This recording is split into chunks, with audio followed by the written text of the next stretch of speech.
De volta com o nosso Você Bonita para falar de um assunto muito mais comum do que a gente imagina, dor na região lombar. Vamos falar de lombalgia e atividade física. No momento que a gente vive aí uma Copa, jogos, acompanha atletas, vendo lesões e queixas e coisas até muito específicas, a gente sempre fica querendo saber mais e até para relacionar com algum problema que a gente tem é quando procurar ajuda, né? Então a gente convidou hoje o neurocirurgião e cirurgião de coluna, Dr. Matheus Lopes. Bem-vindo! Muito obrigado, Carol. Muito prazer em recebê-lo. Prazer todo meu. Para a gente falar então desse problema, até entender, né, doutor? Eu queria começar por aí. A gente já vai mostrar aqui uma ilustração que a Ju preparou para ficar bem legal. Mas queria entender, quando a gente fala de lombalgia, é muito mais comum do que a gente imagina, porque certamente, uma vez na vida, todo mundo vai ter uma dor na região lombar. Sim.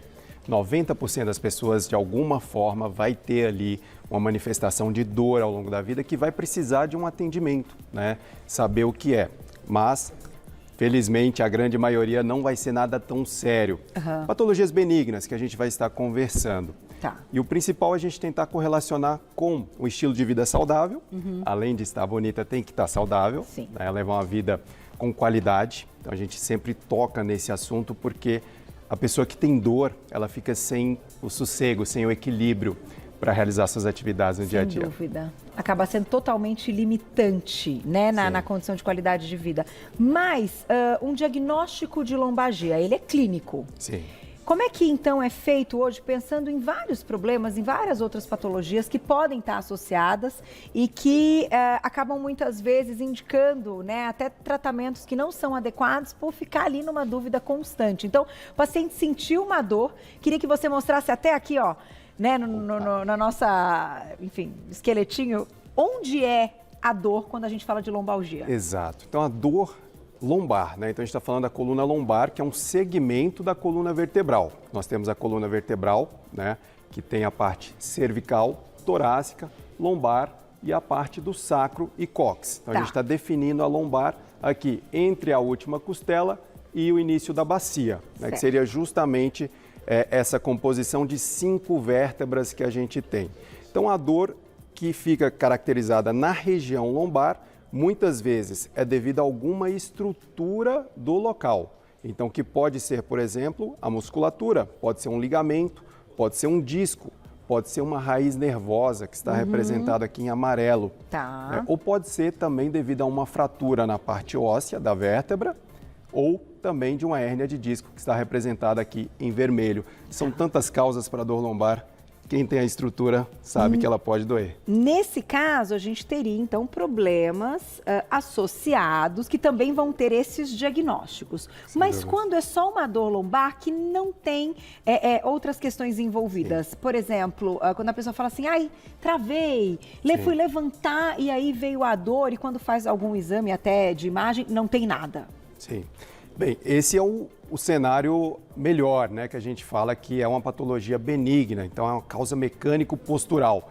Porque quando a gente fala de coluna, a gente está falando de uma estrutura física que nos deixa de pé e possibilita a gente fazer nossas atividades. Então, além de ela ser, de alguma forma, resistente, tem que ser forte, ela também tem que conseguir dobrar, mobilizar, flexionar e estender.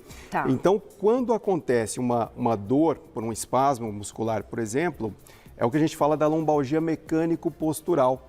Foi aquele mau jeito que deu na coluna porque fez alguma coisa ali de uma forma inapropriada ou que isso está se repetindo ao longo do tempo e está causando alguma lesão. Entendi. E aí é que vem o problema. Entendi. Então, a má postura está associada ao início dessas queixas. Sim. Uma vez ou outra não vai causar nada. Agora, o problema é aquela pessoa que vem além de ter uma má postura, às vezes vem sobrecarregando a tua coluna, vem sobre excesso ali no peso. Então, quando a gente fala que a estrutura da coluna foi comportada ali, foi feita para comportar determinado peso, quando a gente coloca mais peso nela, a gente começa a forçar. Isso um dia ou outro não dá nada. Agora, o problema, vários anos, né? Isso de uma forma intensa, de uma forma mais acentuada, vai gerar uma lesão. Vou lá e já volto, doutor, que eu vou dar tempo para o pessoal mandar perguntinha no @VocêBonitaTV e a gente vai entender mais, inclusive, de tratamentos, quando buscar ajuda, outros gatilhos. Afinal, quando a gente fala aí, vamos lá, Voltando, estamos falando de lombalgia e comentávamos então, quando é numa questão mais simples, que não está associada a outra patologia, mas que sim, se aquela dor acaba tendo uma frequência se repetindo, pode deixar ali uma lesão, certo? Sim. Doutor, quando a atividade física, ela é considerada benéfica, pensando na questão das dores, porque quando a gente fala em dor, muitas vezes, acaba sendo meio limitante uma atividade, né? Então, como a gente pensa na atividade física como prevenção, a parte até dos exercícios, e quando ela não vai ser bem-vinda para quem já tem uma dor crônica ou já tem queixas, né? Perfeito, excelente pergunta, Carol. Então a gente precisa dividir esses dois grupos. A pessoa que quer prevenir, que não tem dor, e aquela pessoa que já está sofrendo por algum problema. Muitas vezes uma lesão estrutural na coluna e aí ela precisa de um atendimento, de um diagnóstico e de uma orientação correta. Tá. A atividade física ela é muito importante nos dois cenários. Então a gente tem aquele paciente que precisa fortalecer a coluna de alguma forma. A gente fala de dissipar as cargas mecânicas que nos deixam ali no dia a dia, né? Que a gente fica estressado, tenso, então a gente acaba fortalecendo a musculatura, a postura. Isso vai evitar um problema lá na frente.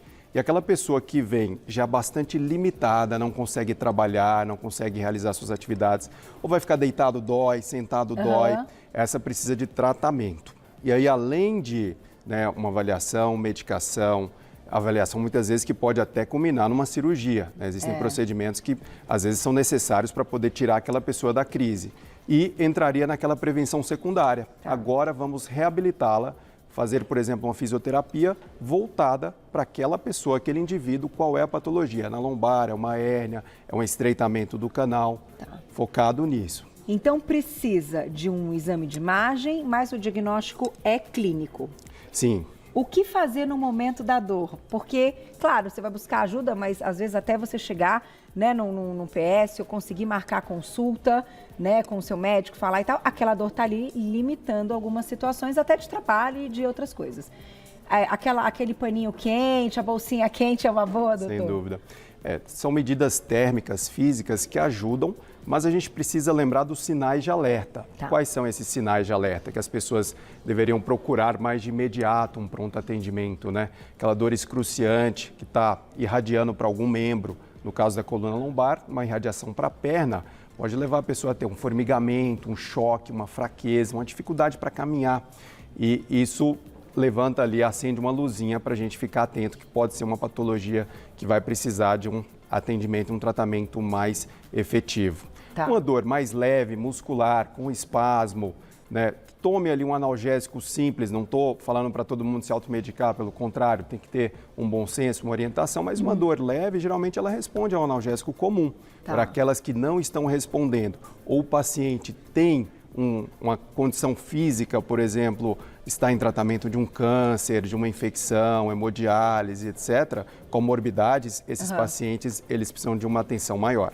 Perfeito. E de todas essas que você citou, que começam com a dor e que depois vão estar associadas a várias outras patologias, qual a mais comum é a hérnia de disco? Sim, depois das causas benignas, a gente coloca que a hérnia de disco é uma das mais comuns, mais frequentes, porque não necessariamente ela vai culminar em uma cirurgia, mas porque ela vai afetar aquele indivíduo em determinado momento da vida e pode ser que ela se resolva de uma forma autolimitada com algumas orientações simples, que entraria muito mais na prevenção secundária.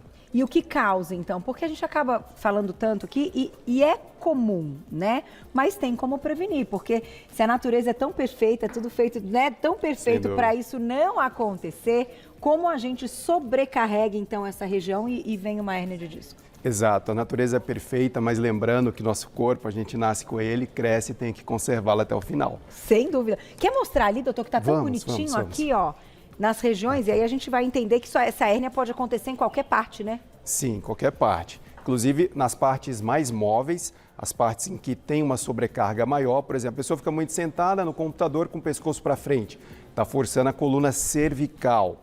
As 7 primeiras vértebras da nossa coluna são da coluna cervical. Depois a gente tem a coluna torácica, que é o segmento que fica delimitado na caixa torácica, na parte interna, na parte da coluna, é um segmento mais rígido. Esse é menos frequente de ter problemas. Entendi. Mas às vezes a dor pode ser referida na região, por exemplo, um problema na coluna cervical, tá? E na parte mais baixa, abaixo da última costela, a gente tem as 5 vértebras lombares, que aqui é onde tem a maior concentração do problema, porque aqui carrega a maior carga. Então tem estudo que mostra, por exemplo, olha só que interessante, colocar um catéter para medir a pressão no disco das pessoas, isso em uns estudos clínicos, para saber qual é a postura, a posição, o movimento que sobrecarrega mais. Entendi. Sabe qual é? Não. Então, o movimento que mais sobrecarrega é aquele movimento que a pessoa fica de pé e coloca um peso para frente. Que muitas vezes a pessoa abaixa e carrega um peso de uma forma inapropriada, ou está ali trocando uma criança, inclinada para frente, não presta atenção, escovando o dente na pia, inclinada, ou coloca um peso. Ixi. Claro, o que menos tem pressão é a posição deitada, depois a gente tem uma posição de pé neutra. E a posição sentada curvada para frente, essa sobrecarrega a coluna lombar e aí aumenta a pressão. Queria mostrar que aqui numa vértebra que a gente tem nesse espaço vermelho, a gente tem o disco intervertebral, que ao redor dele a gente tem um ânulo que protege esse conteúdo interno. E aí quando a gente faz esse movimento de flexão, curvar para frente, a gente força. Entendi. E o que pode acontecer é um local de fragilidade do disco, pode ter uma trinca, uma ruptura, e aí pressionar a medula, pressionar os nervos, e aí que vem um problema mais sério. Então, quem está exagerando no agachamento, botando peso à beça, toma cuidado, né? Eu esqueci o nome daquele exercício, mas que você vai com o peso Smith, pode ser? A questão é a forma que pega o peso, né? Entendi. É isso que tem que prestar atenção. Vou botar a perguntinha do público, que a gente já vai falar de atividade física, né? Porque é bom, mas pode sobrecarregar também. Olha lá quem escreveu pra gente na tela. Tati, obrigada, um beijo pra você. Tinha dores horríveis na lombar e comecei a travar a ponto de não conseguir ficar de forma ereta. Fiz vários exames e descobri que tenho uma discopatia degenerativa. Minha dúvida é, corro risco no futuro de perder os movimentos? Vamos entender, né, com o caso da Tati, então, o que é a patologia, qual foi esse diagnóstico? Já já o doutor explica. E voltando ao nosso assunto, deixamos uma perguntinha aqui da Tati, que ela conta, então, que começou com muitas dores na lombar, começou a travar muito e aí ela descobriu que ela tem uma discopatia degenerativa. E ela pergunta se ela tem, né, um risco no futuro de perder os movimentos. Então, doutor, explique pra gente o que é a discopatia degenerativa. Interessante essa pergunta, porque discopatia é um problema no disco intervertebral, que é uma estrutura normal, que todo mundo tem. Tá. E esse disco, ele desgasta ao longo do tempo e nem todo sinal de desgaste é sinal de doença ou de problema que precisa ser feito alguma coisa ali. Tá. Então, quais são os sinais que a pessoa precisa estar atenta? Quando ela está com dificuldade para caminhar, por exemplo, é um sinal importantíssimo. Toda pessoa com dificuldade para caminhar por dor, por alguma fraqueza na perna, algum formigamento, é um problema neurológico. E essa pessoa precisa procurar um atendimento para poder ser bem avaliada. E nesse caso que ela pergunta do risco futuro, tendo tratamento, então, ela corre o risco? Como que funciona? Sim, existem tratamentos hoje, até mesmo de forma bem menos invasiva do que os tratamentos condicionais, que a gente fala os mais tradicionais. Esses tratamentos são, por exemplo, de remover aquela parte que está extrusa de uma forma muito tranquila. Hoje em dia a gente faz cirurgia endoscópica da coluna. A gente entra com uma câmera e consegue resolver o problema no disco de forma que a pessoa consegue restabelecer a qualidade de vida dela, ir para casa muito rapidamente e voltar às suas atividades. Voltar ali a ter uma vida mais saudável, a ter uma vida, né, sorrindo mais feliz e não dependendo de medicação. Então, Tati, tem que cuidar, tem que tratar, né? Procurar realmente ajuda, fazer o tratamento certinho, que vai dar tudo certo. Tem mais perguntinha, Glaucia? Na tela, quem escreveu pra gente. Marildo, um beijo, obrigada. Tenho osteopenia. O que posso fazer para aliviar as dores? Então, outra patologia. Exato. A osteopenia em si, ela não costuma doer. O problema é quando a pessoa avança para a osteoporose e aí o osso, as estruturas, né, que nos mantém ali firmes, resistindo ao estresse do dia a dia, de uma queda, de um trauma, esse osso pode fraturar e aí vem a dor. Tá. Então, é um sinal de alerta que a pessoa tem que cuidar, desde uma alimentação saudável, atividade física, só que, atenção, a massa óssea, a gente produz ela de forma que a gente acumula geralmente até os 30 anos. Então, eu costumo falar com os pacientes, depois dos 30 as coisas só pioram. E tem que suplementar, você acredita que para muitas pessoas suplementar algumas vitaminas, minerais? Sim, evitar, de certa forma, a carência, né? Isso é fundamental. Então, ter uma alimentação equilibrada, não deixar faltar vitamina D, cálcio. Se a pessoa tem outros problemas de saúde, problemas hormonais, isso precisa ser tratado para evitar que isso leve até um desgaste do osso.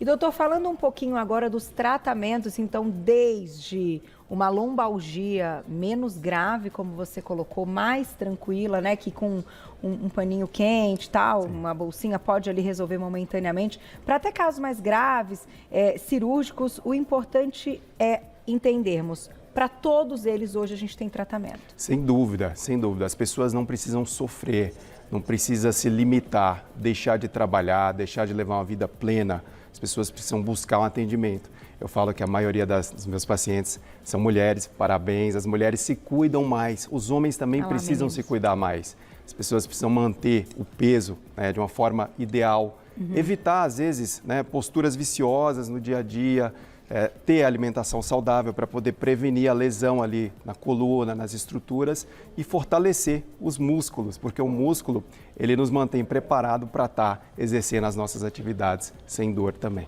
Protege a articulação, né, doutor? É bastante importante. Tem que cuidar dos músculos. Perguntinha do público, tem mais? Olha lá quem escreveu pra gente na tela. Silvia, obrigada, um beijo pra você. Tenho dores na nádega direita, que é consequência de um nervo ciático inflamado. Tomo colágeno, porém tem dias que sinto muita dor. O que fazer? Exato, o problema da Silvia é um problema de muita gente, pois é bastante frequente, só que o problema quando ele se arrasta, ele leva a dor crônica leva a sofrimento. O cérebro memoriza aquela dor e aí ela começa a ter consequências ruins no seu dia a dia. E, no caso dela, tem uma radiculopatia crônica devido a um problema no ciático, que esse problema provavelmente se originou lá na coluna lombar. Pode ser no trajeto também do nervo ciático. Ela precisa de tratamento. Compressa quente também pode ajudar? Vai ajudar. A primeira parte, né? Compressa, calor local, alongamento. A pessoa precisa esticar um pouquinho aquele músculo que está ali contraído, formando pontos gatilhos que vão estar perpetuando essa dor. Então, a pessoa se preparando de uma forma, né, física e desinflamando aquele tecido, aquele nervo e procurar um atendimento para ver se a compressão do nervo ela está de forma persistente, aí vai precisar, eventualmente, de alguma intervenção. Fisioterapia também, quando a gente fala de uma fisioterapia para acompanhar quem tem queixas mais constantes, pode ser interessante? Sim, é bastante interessante. O tratamento a gente fala que é multidisciplinar, do paciente com dor crônica. O que é a dor crônica? Aquela dor que persiste ali por 3 meses ou mais e muita gente sofre com isso. Então a fisioterapia entra com um papel fundamental, porque muita gente está sedentária, está com o músculo fraco e está com aquele músculo ali também como um gatilho de dor e aí precisa também da parte física, eventualmente às vezes até de medicação antes da fisioterapia e de uma orientação médica. Até para conseguir, né, a gente precisa estar sem dor para conseguir seguir com qualquer que seja o tratamento, que envolva até os exercícios da fisioterapia. Um próprio alongamento parece uma coisa muito tranquila, mas tem a sua dificuldade, tem a sua limitação, pode ser que venha a dor. Então, o mais importante é procurar ajuda. O objetivo de hoje realmente é dar o recado, né, doutor, que a gente merece ter qualidade de vida, não pode deixar passar. Sem dúvida. Né? Sentiu dúvida. Dor é sempre um alerta. Procure o médico. Dúvida. Eu vou deixar o seu contato, já te agradecendo, Dr. Matheus Lopes, é neurocirurgião e cirurgião de coluna. Lá no Instagram é o @doutor abreviado Matheus Lopes Neuro. Vocês encontram o trabalho dele, Dr. Matheus, o Matheus com TH, Lopes Neuro. E um outro Instagram aqui de agradecimento é o @icne.sp. Da clínica, doutor? Instituto de Ciências Neurológicas de São Paulo, legal. Obrigado, um abraço. icne.sp, para quem quiser saber mais informações também. Doutor, muito obrigado. Espero que você volte. Acho que ficou muito bem, né, entendido e explicado. Até a próxima. Obrigada, meninos. Obrigado. Amanhã estamos ao vivo? Tá, 12h30. Te esperando. Obrigada pela companhia. Beijo, beijo, beijo. Até amanhã. Beijo.